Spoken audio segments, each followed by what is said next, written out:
Assalamu alaikum. Aujourd'hui, dans le cadre de la matière TIC, nous allons, pour la 4e semaine, faire le cours intitulé Les outils numériques universitaires.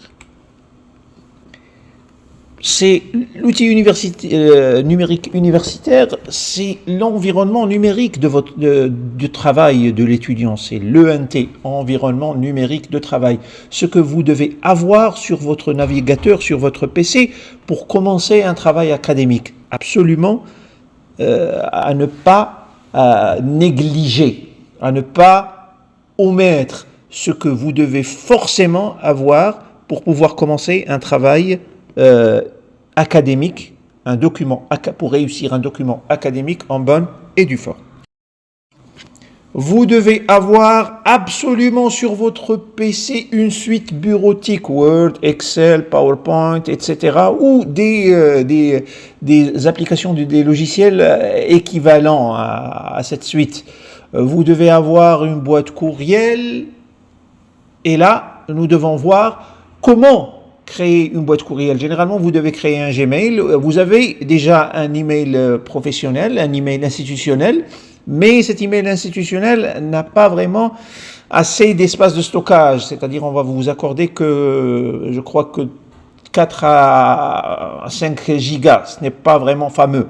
Mais afin de pouvoir réussir votre stockage, un stockage assez consistant, assez important, vous allez créer généralement un Gmail pour pouvoir créer un Drive, un Google Drive. C'est-à-dire comment créer un Gmail, comment créer un Google Drive. Nous allons le voir dans cette vidéo.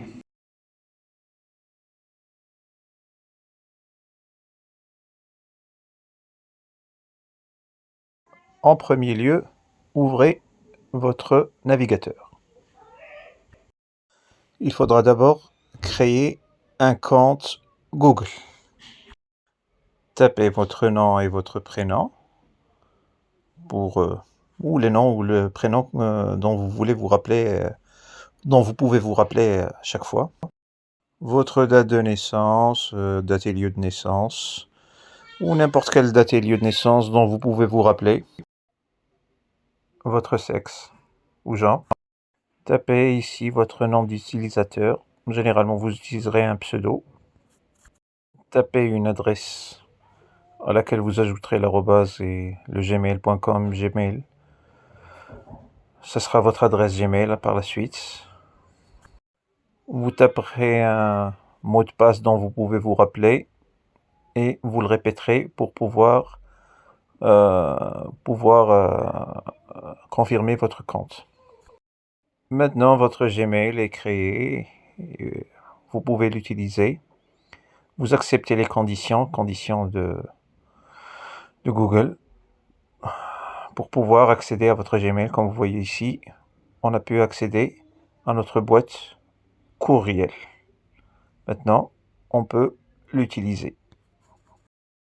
Vous devez également avoir accès aux plateformes universitaires. Vous utilisez, vous en tant qu'étudiant de première année licence, vous utilisez le Moodle. Vous utilisez le Moodle, vous avez déjà accès à ce compte. D'ailleurs, ce cours-là est déjà sur Moodle ainsi que les cours précédents.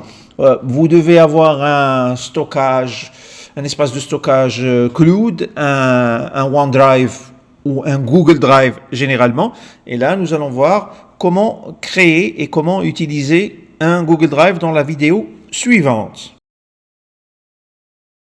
La création d'un Google Drive est simple parce que déjà, du moment que vous avez votre compte Google, votre compte Gmail, vous avez un Google Drive. Donc, vous pouvez, comme vous voyez, vous pouvez ajouter des fichiers en tapant sur l'icône sur la gauche de l'écran et choisir un fichier de votre mémoire interne de votre PC. Comme ça, vous pouvez ajouter n'importe quel fichier que vous avez déjà sur votre mémoire, sur la mémoire de votre PC.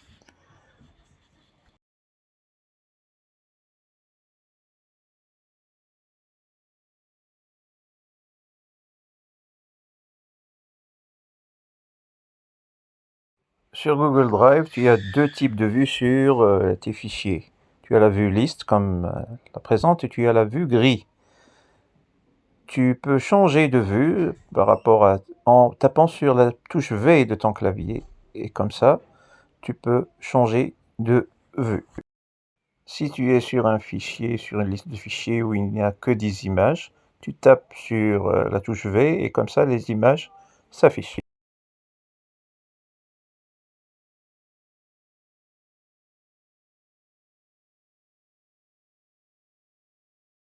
Sur Google Drive, tu peux partager en tapant un clic droit, puis partager.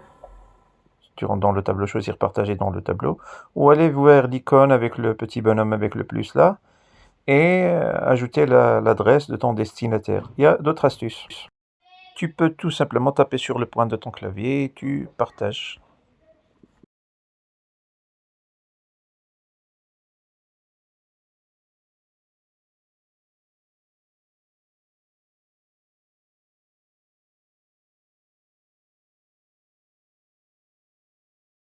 Choisis le fichier auquel tu veux ajouter un emoji, va vers renommer, place le curseur avant le nom, un espace, puis tu choisis le raccourci Windows plus point virgule, ou un virgule, et tu choisis l'emoji de ton choix pour le placer dans le nom afin que tu puisses t'en rappeler.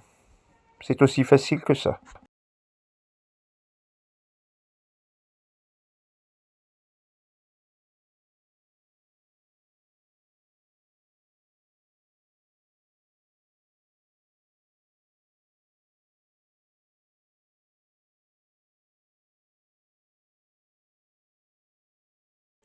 Pour travailler en mode hors connexion, va vers les paramètres. Tu vas choisir le mode hors connexion, ça te permettra de modifier. Tu cliques sur créer, ouvrir, modifier. Tu pourras créer, modifier tes fichiers, tes sheets, tes slides, tout en mode hors connexion, mais ce mode n'est pas recommandé si l'ordinateur est un ordinateur public ou un ordinateur partagé. Donc, c'est seulement sur ton ordinateur personnel. Ton ordinateur se reconfigure, clique sur OK, et comme ça, ton ordinateur marche en mode hors connexion.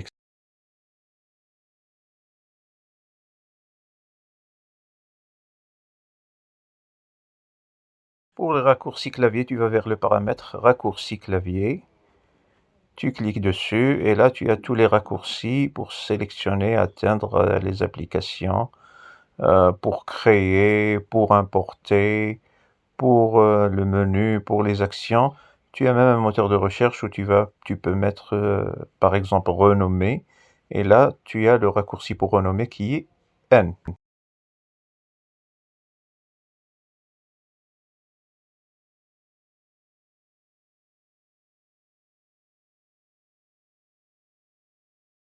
Une fois le Gmail créé, il faudrait savoir comment l'utiliser, comment envoyer un email, comment ajouter une pièce jointe, comment utiliser votre Drive via votre Gmail pour joindre une pièce ou un lien. La vidéo suivante montre comment vous allez le faire. Après avoir créé votre Gmail, maintenant vous avez votre Gmail, il faudra savoir comment utiliser, c'est-à-dire les astuces les plus basiques pour un Gmail. Il faudrait savoir ajouter une pièce jointe. Première des choses, il faudrait ajouter une pièce jointe, soit à partir de votre stockage interne du PC, soit à partir de votre Google Drive. Maintenant, je veux envoyer un mail, je vais me l'envoyer moi-même, c'est-à-dire je vais taper d'abord l'adresse.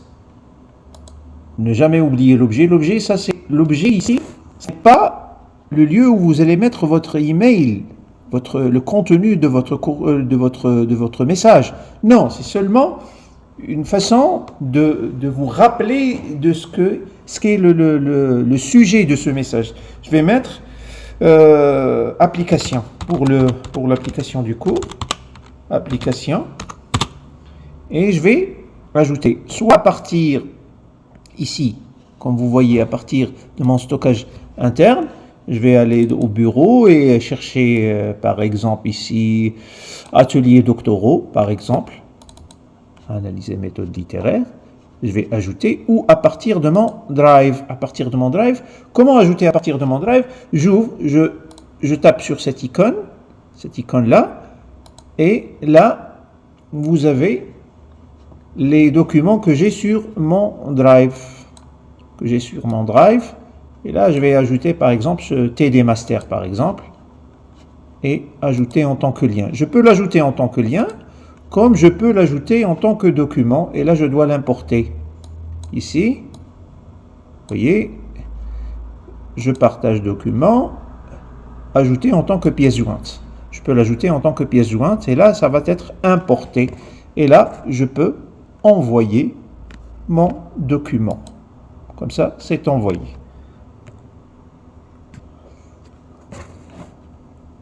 Donc, on va le chercher sur la boîte de réception, sur l'autre Gmail. On va le chercher, paf. Et ici, on attend notre Gmail. Normalement, on devrait le recevoir. Et là, le voici. Non, ce n'est pas celui-là. Il n'est pas encore parvenu, le mail. On va rafraîchir. Et voici application. Et j'ai les documents. Je l'ai en lien, je l'ai en document, pièce jointe, et l'autre que j'ai mis en pièce jointe, comme vous voyez.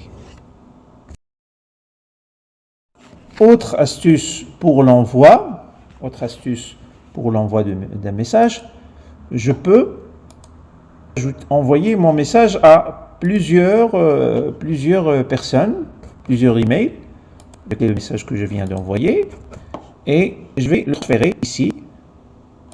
Je vais le transférer. Et là, je peux le transférer là, sur le côté, vous trouvez, sur la droite de votre écran, de votre fenêtre de message, vous allez trouver le CC ou le CCI. D'accord? Le CC, c'est ajouter quelqu'un qui va avoir les mêmes notifications que la première personne, que celui à qui vous avez envoyé en première adresse. C'est-à-dire, on va ajouter par exemple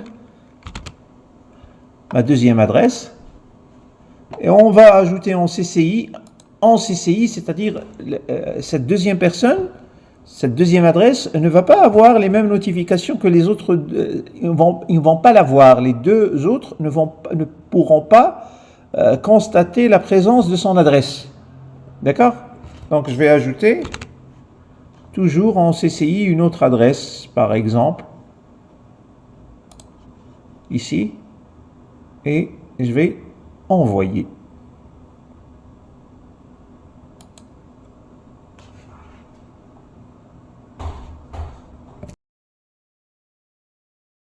En conclusion, nous pouvons dire que pour organiser bien son travail, son environnement de travail numérique, il faut maîtriser d'abord les outils qu'on a traités, c'est-à-dire la suite bureautique, Office, Word, Excel et PowerPoint. Bien sûr, on a fait dans les trois vidéos précédentes, comment réaliser un document à travers Word, à travers le logiciel Word.